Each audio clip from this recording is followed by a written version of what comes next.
O Jornal do Meio-Dia está de volta e o ministro do Supremo Tribunal Federal, André Mendonça, suspendeu um decreto da Assembleia Legislativa de Mato Grosso que proibia por 120 dias, suspendia os descontos em folha dos empréstimos consignados de servidores estaduais.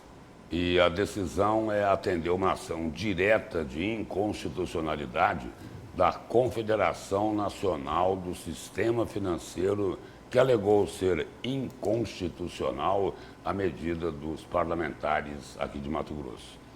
Esse é o nosso assunto agora, aqui no Jornal do Meio-Dia, com o presidente do Sindicato dos Profissionais da Área Instrumental do Governo, Simpag, Antônio Wagner. Boa tarde, presidente, seja bem-vindo aqui ao Jornal do Meio-Dia. Boa tarde, Lúcio, sempre um prazer estar com você. Boa tarde, Camila. Boa tarde, bem-vindo. Obrigado pelo convite.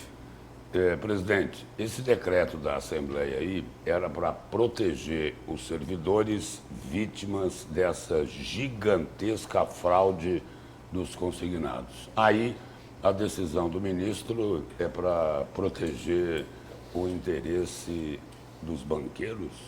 Correta análise ou não? Parece que é isso, né? Não só do ministro, mas todas as ações ou inações que a gente tem visto depois desse um ano de investigações ou de denúncias que nós fizemos, é basicamente para proteger o interesse de alguém, o interesse financeiro que não é o dos servidores, mas é de alguém que colocou dinheiro nessas consignatárias, colocou ali 50, 100 milhões para um prazo de 10 anos, isso virar ali R$1 bilhão.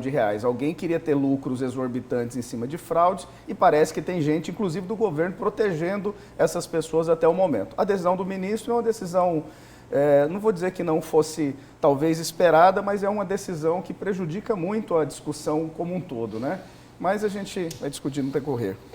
Então, justamente o que se pergunta é essa decisão que agora suspende, aliás, né, tira qualquer efeito do decreto da Assembleia Legislativa de suspensão por 120 dias destes descontos que estão sob júdice, sob suspeita de fraude, inclusive, muito forte. Isso atrapalha, de certa forma, a conclusão do caso a favor, talvez, dos servidores, milhares, né, mais de 90 mil, se não me engano, contratos foram identificados, muitos sem assinatura. Qual que é a sua avaliação? Ou essa decisão do parâmetro constitucional, por enquanto, já que não temos ainda a comprovação da fraude, é equilibrada e, enfim, as investigações vão seguir? Camila, a gente precisa dividir um pouco as coisas. O decreto legislativo número 79, inclusive, a gente precisa parabenizar o deputado Wilson Santos, a deputada Janaína, que propuseram esse decreto, o Max, presidente da Assembleia Legislativa, que conduziu para aprovação e foi aprovado por unanimidade pela Assembleia Legislativa. Esse decreto legislativo, ele cumpre a missão de controlar os atos do Poder Executivo. É bom lembrar que lá no dia 8 de maio, quando do início das nossas denúncias, né, logo depois do início das nossas denúncias, se editou o decreto 1441, assinado pelo governador do estado, pelo controlador-geral do estado, Paulo Farias, pelo secretário Basílio Bezerra e pelo Fábio Garcia, também secretário da Casa Civil. Esse decreto 1441 previa uma auditoria preventiva em todas as consignações, 180 dias para a consignação dos ativos e 120 dias para a consignação dos aposentados e pensionistas que estão sendo muito lesados. A CEPLAG simplesmente ignorou o próprio decreto assinado pelo governador, prevaricou, não fez nenhum tipo de auditoria preventiva. Só explicando aqui para o telespectador da alta audiência de vocês. Como que se faz uma auditoria preventiva, Lúcio? Você fecha os olhos, pega 50 casos por cada consignatário, são mais de 25 que operam cartão benefício, mais de uma credenciada por mês em 2 anos, e 12 que operam cartão de crédito consignado. Você fecha o olho, pega 50 casos, olha, entregou um cartão físico ou virtual? Não. Entregou uma fatura? Não. Nas últimas 10, 12 consignações em folha, os valores são iguais? São. É fraude na modalidade, é simples. Aí você avança para outras modalidades de fraude. Você vai pedir o extrato bancário desse servidor dentro desses 50 que você escolheu. Se o valor de contrato for menor do que o valor depositado na conta, aí é uma fraude, uma segunda fraude, que é a fraude no valor. Enfim, são uma gama de irregularidades. Mas era simples a CEPLAG ter feito essa auditoria preventiva. E aí, se você encontrou 50 fraudes em 50 análises, Aí você aprofunda esse trabalho de auditoria preventiva. Isso era para proteger os servidores. Por que que o secretário Basílio não fez? É isso que ele precisa explicar, ao invés de me processar. O secretário está me processando, Camila, porque eu disse que ele mora numa mansão no Florais ganhando 20 mil reais. Eu queria que explicasse a mágica da multiplicação, porque eu não tenho dinheiro, eu tenho o mesmo salário que ele, eu não tenho dinheiro para morar no Florais, mas ele mora. Paciência, se ele quer me processar por isso, é um direito dele. Presidente, o senhor falou aí que essa auditoria externa, o gestor, para ser transparente, tem que realizar fechando os olhos. Mas aí parece que aconteceu o contrário, né? Fecharam os olhos para a fraude, é isso? Fecharam os olhos para a fraude, que a única pessoa da força-tarefa, que depois do decreto 1441, se editou o decreto 1454, criou-se a força-tarefa, definiu-se quem que deveria fazer cada papel, o PROCON fazendo um papel, o Ministério Público, o CGE e a própria CEPLAG, cada um cumprindo um papel de auditoria ali. A CGE era para auditar os credenciamentos. Cadê as auditorias da CGE em um ano? A DECOM não encontrou crime em um ano, gente. Porque a gente apresentou pelo menos 300 processos da Cartos inseridos como Capital Consig, que é o mesmo crime que a Carla Zambelli cometeu, inserção de dado falso em sistema público. Então tem o crime, mas não tem o criminoso. Tem o crime, mas não tem quem praticou. Por que que a DECOM ainda não cumpriu o seu papel? Faço aqui o meu apelo ao delegado Rogério. Por que que a DECOM ainda não deu satisfação do seu trabalho de investigação? O Ministério Público também, Lúcio, do Núcleo de Patrimônio Público, nesse esquema gigantesco, não tem mão de servidor, não tem mão de secretário, ninguém tem responsabilidade sobre isso. Os termos de credenciamento passaram pela Procuradoria-Geral do Estado. Nós temos conhecimento, Lúcio, Camila e telespectadores, que credenciaram para operar crédito consignado correspondentes bancários, que não são nem instituições financeiras e nem tentaram sê-lo. Ou seja, nem deram entrada para ser uma instituição financeira junto ao Banco Central e foram credenciadas. E ninguém analisou esses termos de credenciamento. Só para concluir, a única pessoa que fez o trabalho correto foi a doutora Cristiane, secretária adjunta do PROCON, e foi demitida por fazer um bom trabalho. Isso é um absurdo. Bom trabalho é apontar a fraude. Apontar a fraude. Fez 3 relatórios extremamente pontuais, extremamente complexos e completos, com mais de 180 páginas, apontando mais de 22 irregularidades e fraudes, e acabou sendo demitida por fazer um bom trabalho. É inexplicável.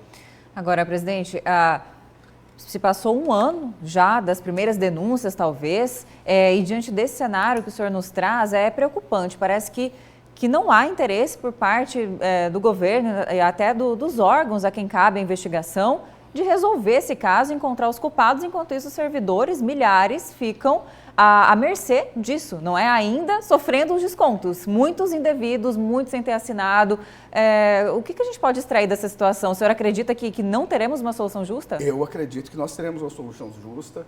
Depois do recesso, nós já estamos convocando uma Assembleia Geral para dentro da CEPLAG, ela vai ser realizada dentro da Secretaria de Gestão e Planejamento, com todos os nossos servidores que possuem empréstimos com todas essas consignatárias, e vou estender, inclusive, o convite para todas as outros servidores de outras carreiras que quiserem participar, porque a gente vai explicar para e passo. Eu acho que precisa começar a mobilizar os servidores para demonstrar que os servidores não vão aceitar continuarem sofrendo essa fraude. O decreto legislativo foi um bálsamo de esperança. Servidores, Lúcio, que falaram para a gente que pela primeira vez nos últimos 3 anos iam ter Natal, porque deixaram de descontar 5, 7 mil reais nos salários deles e descontos de cartão de crédito, cartão benefício, fraudados, porque nunca receberam cartão de crédito, cartão benefício, pagando 6, 7% de juros ao mês.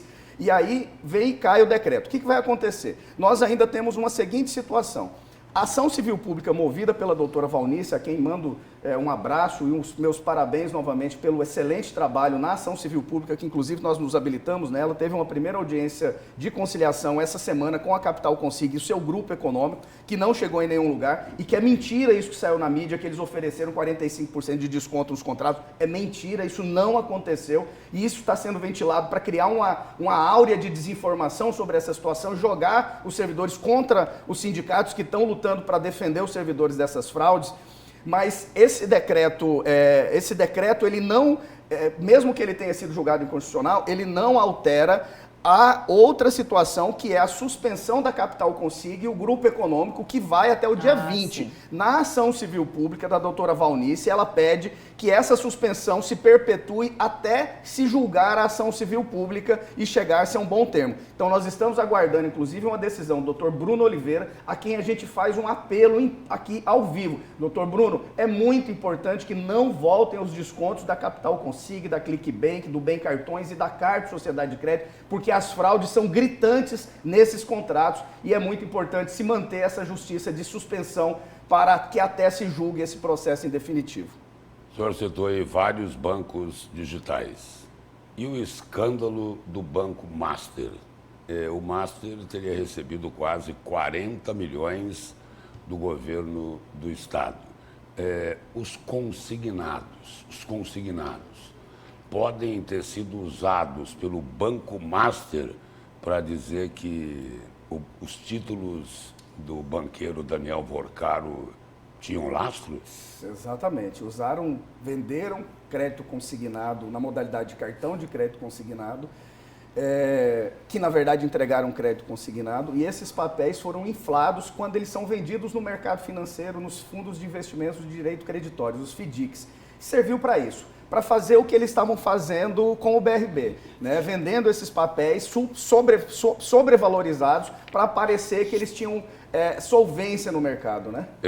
Wagner, só resumindo aí, a fraude dos consignados pode ter ajudado a fabricar título podre? Exatamente, foi exatamente isso que aconteceu. E o que a gente suspeita, inclusive pela audiência que nós tivemos, e é muito engraçado, Camila, que na audiência os advogados da Capital Consiga e da Cartos, eles praticamente confessam os crimes. Eu assisti a audiência junto com o doutor Pedro Taques, a quem mandou um abraço, e eles confessam os crimes, porque o doutor fez uma solicitação, falando, não, peraí, vocês não estão fazendo um acordo, vocês não estão propondo um acordo aqui, o acordo é o seguinte... Então, o dono da Cartos também apareceu na investigação do Master. Foi preso junto com o Daniel Vorcaro do Master, dono da Cartos, Sociedade de Crédito, que... Mas já está solto. Que já está solto, que operou de 2022 a 2024 em Mato Grosso sem sequer ter credenciamento, cujas operações eram lançadas no sistema de consignação, que é um sistema público, em nome da Capital Consiga. Isso é um crime.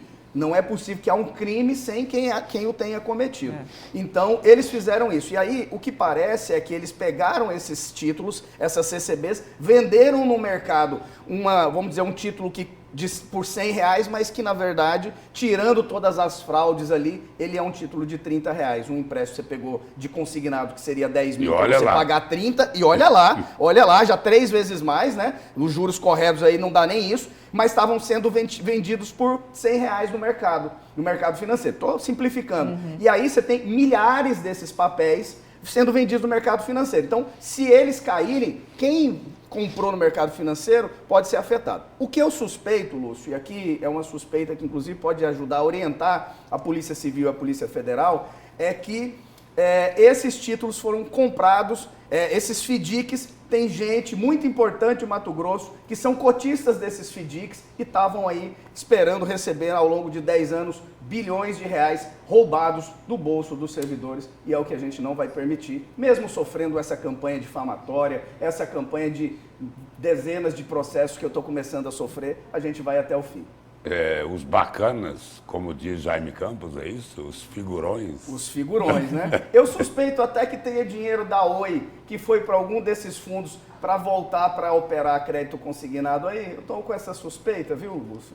Como diria o pessoal aí que gosta de humor. Oi? Oi. Obrigado pela presença aqui. Eu que agradeço. E parabéns pela coragem do senhor e que esse caso seja solucionado e traga justiça quanto antes, né? Obrigada mais uma vez, uma boa tarde.